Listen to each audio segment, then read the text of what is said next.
Hey guys, GHAZZY TV here, finally able to talk about my experiences testing out the Spiritborn Class at the event in LA for Diablo 4. I was invited to fly to LA and meet up with Diablo 4's team and many other content creators to playtest the new class. Now, needless to say, the initial reveal of the class was obviously amazing. We got treated to the usual Blizzard standard quality of cinematics, followed by a more detailed elaboration of how and what the class is and how it will take place in Sanctuary. However, this video is not here to talk about the lore or how they made the class. No, I want to focus on the actual experiences that I had playing the class. Before we dive into the details, it's important to point out that we were provided a level 30 preset made character for the four main different fantasy playstyles the class offers, and obviously in a development state, meaning a lot of it can change before the release. Essentially, the class is what I would personally refer to as DRUID 2.0 if you sent the chubby druid to do some martial arts for a few years. Now, we're provided with the possibility to select one out of four spirit animals, all coming with a set of skills providing you with a baseline approach to your character. You can then combine this with a secondary choice to either double down on the same animal choice or mix your choices with any of the other three. The class has a heavy focus on martial arts combat feel for a smooth combat experience. Now let's start with the gorilla, which essentially is a literal tank. You're bolstering heavy defensive layers in combination with thorns to deal direct damage based off your thorn stat to the enemies. Instead of going with the usual fortifier route, the Spiritborn Gorilla instead brings Barrier as a secondary defensive layer as it fits the Spirit Realm thematic more as an actual visible shield around your health. The way the Gorilla played was mainly focusing on blunt force trauma approach to your combat, basically the ground and pound of martial arts. You were slamming the ground with AoE hits, a lot of staggering, a lot of stunning, and pushback. That's basically the approach of it, whilst mitigating damage through your defensive layers, and then basically having your Thorn modifier as a direct damage modifier on your actual abilities, called Payback, where you would deliver that payload back to the enemies. Now again, we were provided with a level 30 preset character to test, and the Gorilla, sadly, didn't have any Thorn modifiers on any of the gear, making it very hard to give the playstyle a feel for how well it would perform at this state. My personal experience with it was that it felt clunky and not very enjoyable at all. It might have something to do with me not being a big fan of melee. If the game had more content where being a literal tank would be able to take numerous hits without a care for the world, I could see how this playstyle would be more enjoyable. Now, after talking to the devs at the event, I was informed that the Gorilla playstyle is apparently extremely strong in the current endgame. So let's see how things progress after the release for this style. So let's move away from the clunky playstyle and talk about the Eagle. This approach is designed to give you a pseudo-range combat approach to the class. Mobility is heavily focused for this fantasy, in which even your evade skill shoots lightning damage dealing feathers, making enemies vulnerable. Unlike the Gorilla, I truly had a good experience playing with the Eagle style. Two specific skills truly stood out for me mechanically, and I want to mention them in this video. And that was the combination of Eraser Wings and Counterattack.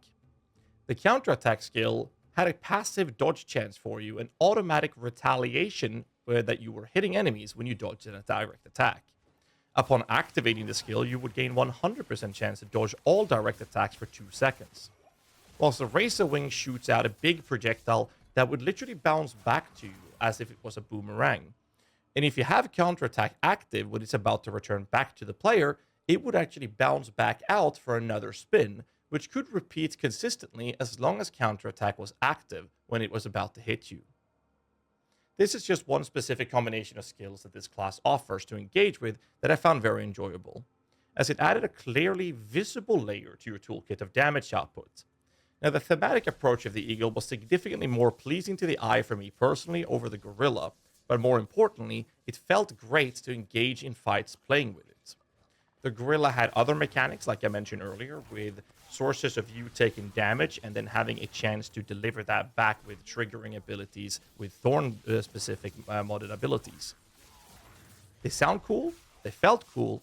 The problem was they didn't really see cool or look cool when you actually played, which the Eagle ability and that mechanical combination gave this visible layer to it, which is why I preferred that combination myself. There are plenty of this for the entire class, though. third playstyle is that of the Jaguar. This is the damage-focused melee playstyle, unlike the tanky version of Gorilla. And before I continue on this topic, I want to point out that I am by far not a big melee fan in ARPGs. Despite this, I found myself enjoying the smooth combat the Jaguar presented. You have access to an insane amount of mobility when fighting enemies.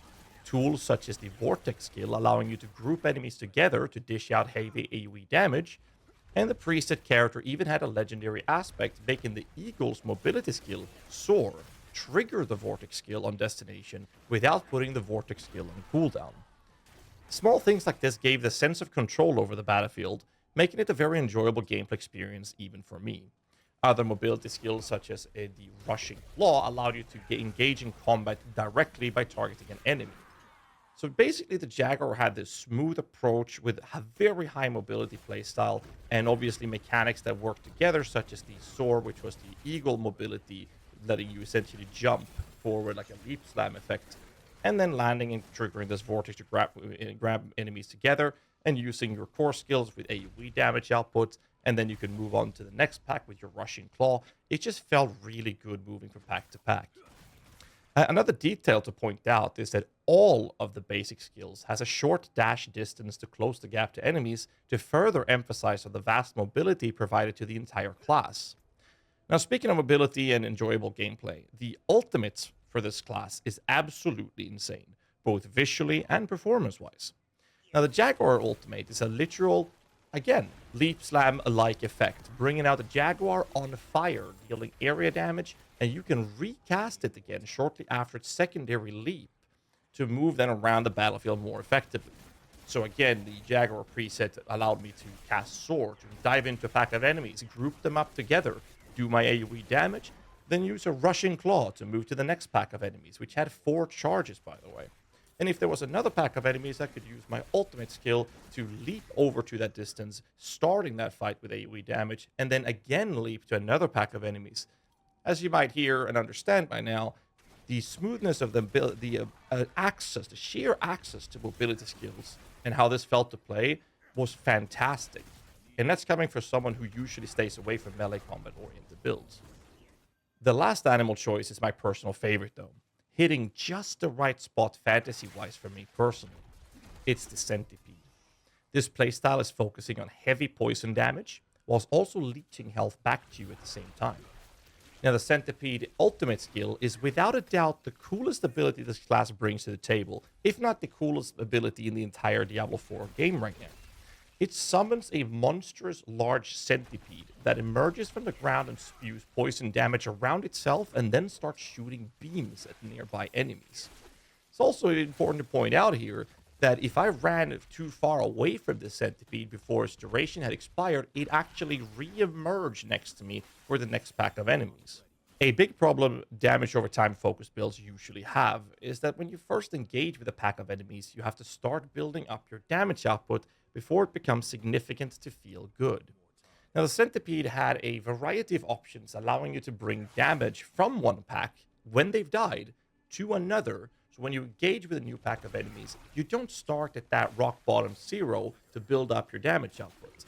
This made the dot-focused approach of the Centipede feel absolutely fantastic when you were clearing dungeons or going through Helltide. It's important to point out, though, that in the gameplay footage you're watching, there was a bug with the poison duration, making the Centipede have a much larger multipliers than intended, hence the crazy damage output compared to the other classes in the footage. That said, the actual feel when playing this poison-focused style felt absolutely amazing. The resource, called Vigor for Spiritborn, was similar to that of the Jaguar, very comfortable to manage. And if you use the skill Scourge, you could even ignore using a basic attacks altogether, even with the preset level 30 characters we had access to. I'm a big fan of completely ignoring basic attacks in Diablo IV, and the Centipede truly delivered on a smooth gameplay experience. Looks, however, is a solid 10 out of 10 for me, but one must remember that looks are worth nothing if the combat feels clunky or lackluster, which was without a doubt the best out of the 4 fantasies we tested at the event. On the topic of basic attacks, however, the Spiritborn have, as mentioned earlier, a small but important detail on all basic skills. It is the short distance dash towards nearby enemies. and even points in the skill tree, allowing you to further put focus on scaling your basic attacks themselves. This can very likely turn out to be the very first class in Diablo 4 that I actually engage with a basic skill-focused build. My overall thoughts on the class is very simple. The class has a very heavy focus on martial arts-like combat, aiming to provide a highly mobile character with beautiful effects on all abilities. With a Spirit Hall mechanic, you can mix and match your 4 addable choices to expand on build diversity. Taking aside, though, the importance of the combat feeling great and on point, it's important to me that the class offers a large variety of choices for both build diversity and vastly different playstyles. The Spiritborn delivers on this specific topic at a 10 out of 10. I'm very excited to try this out on launch. Now, since we only had access to a pre-release preset level 30 character, there's no way for me to verify performance differences, but what I can say is that the Centipede both felt and looked the absolute best of the 4 main fantasy choices. Now let me know in the comments below what you think of the Spiritborn class and which animal choices you think is the coolest. Don't forget to hit that like button, subscribe for more content. Until next time, as always, stay safe.